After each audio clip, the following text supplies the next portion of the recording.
ವದನರಾಗಿರೋದ್ರಿಂದ ಏನಾದ್ರು ಶುಭ ಶಕುನ ಸೂಚನೆ ಏನಾದ್ರು ಸಿಕ್ಕಿದೆಯಾ? ನೀವು ಸೂಕ್ತ ಕಾಲ ಅಂತೆಲ್ಲ ಹೇಳಿದ್ರಿ.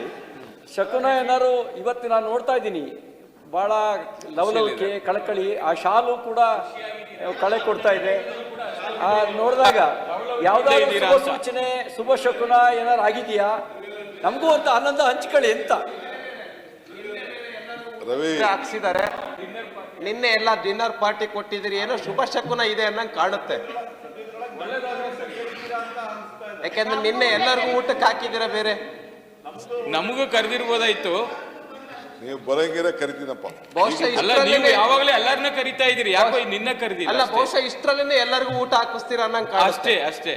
ಈಗ ಹೇಳ್ತಾ ಇದ್ದೀನಿ, ಸಂತೋಷಂ ಜನೇತ್ ಪ್ರಾಜ್ಞ ತದೈವ ಈಶ್ವರಂ ಪೂಜೆ. ಜನರನ್ನ ಸಂತೋಷ ಪಡಿಸುವುದೇ ನಿಜವಾದ ಈಶ್ವರನ ಪೂಜೆ.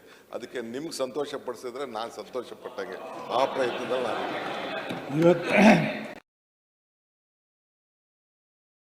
ನಿಮ್ಮ ಸಂತೋಷದ ಸುದ್ದಿ ಯಾವಾಗ? ಉಪಮುಖ್ಯಮಂತ್ರಿ, ನಿಮ್ಮ ಸಂತೋಷದ ಸುದ್ದಿ ಯಾವಾಗ?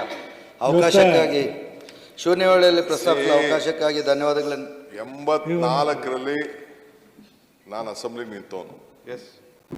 ಆವತ್ತಿಂದ ಹಿಂಗ್ ಹೋಗ್ತಾ ಇದ್ದೀನಿ. ಅದಕ್ಕೆ ಈಗ ನೀವು ಯಾವ ಗೋಲಂಡೆ ಇಟ್ಕೊಂಡು ಹಿಂಗ್ ಹೋಗ್ತಾ ಇದ್ದೀರಲ್ಲ, ಯಾವತ್ತು ಅಂತ ಅದು ನಿಮ್ ಸಹಕಾರ ಒಂದು ಇರ್ಲಿ, ನಿಮ್ಮ ವಿಶಸ್ ಇರ್ಲಿ. ಅಲ್ಲ, ನಮ್ ಸಹಕಾರ ಅಲ್ಲ, ನಿಮ್ಮಲ್ಲಿ ಸಹಕಾರ. ನಿಮ್ ಕಾಟದಿಂದನೇ ನಾನು ಹಿಂಗ್ ಕೆಳಗೆ ಕುಪ್ಪಿಸೋ ಬಂದಿದ್ದು. ನಾನು ಇವತ್ತು ಉಪಮುಖ್ಯಮಂತ್ರಿಗಳೇ ತಿಹಾರ್ ಜೈಲ್ಗೆಲ್ಲ ಕಳಿಸ್ಬಿಟ್ಟು ಕೇಳ್ತಾ ಇದ್ದಾರೆ ಕೊಡಪ್ಪ ನಾ ಮಾಡಿದ್ವಿ.